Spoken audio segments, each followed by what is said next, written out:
Bonjour les amis. À quelques heures du coup d'envoi de ce quart de finale de la Coupe du Monde 2026 entre le Maroc et la France, une seule question occupe les esprits des supporters marocains. Le Maroc est réellement capable de rivaliser avec la France.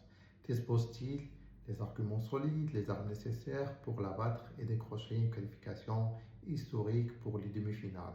Est-ce que le 11 national possède les moyens pour imposer son jeu face à l'une des meilleures sélections au monde actuellement? Ces interrogations sont légitimes. Ils traduisent à la fois l'immense attente chez le peuple marocain et l'importance de ce rendez-vous.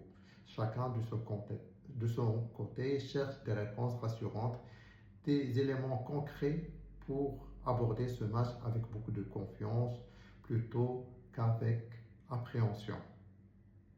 Dans cette capsule, nous allons dépasser les émotions pour analyser les faits. Où en est réellement le Maroc aujourd'hui? Quels sont les points forts? Quels sont les défis qui l'attendent face à la France? Et surtout, pourquoi les Lions d'Atlas peuvent croire en leur chance de qualification? Pour moi, le match de ce soir, ça sera un vrai test pour l'équipe nationale marocaine pour mesurer son évolution et son progression depuis la demi-finale de la Coupe du Monde 2022 face à la même équipe de France. Ce qui est certain, ce qui est sûr, c'est que les deux équipes ont beaucoup évolué sur tous les plans. Des nouveaux joueurs, des nouveaux visages, des nouvelles idées dans le jeu et bien sûr une nouvelle identité de jeu.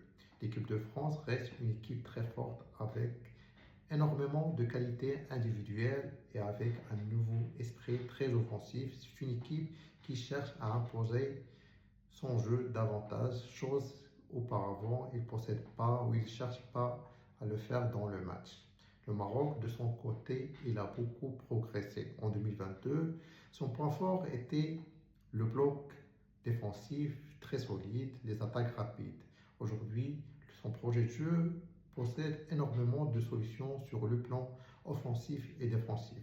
Le Maroc aujourd'hui, c'est une équipe qui cherche à construire le jeu avec des passes courtes. Il a plein d'idées en attaque, il essaie de varier son jeu, parfois à travers des transitions rapides, parfois avec des attaques placées. Il essaie aussi d'utiliser et d'exploiter les balles arrêtées. Tout ça, sur le plan défensif, le Maroc aussi, il est capable de défendre avec plusieurs formes.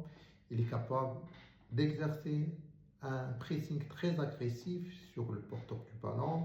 Il est capable de défendre avec un bloc médian et aussi avec un bloc bas. Donc,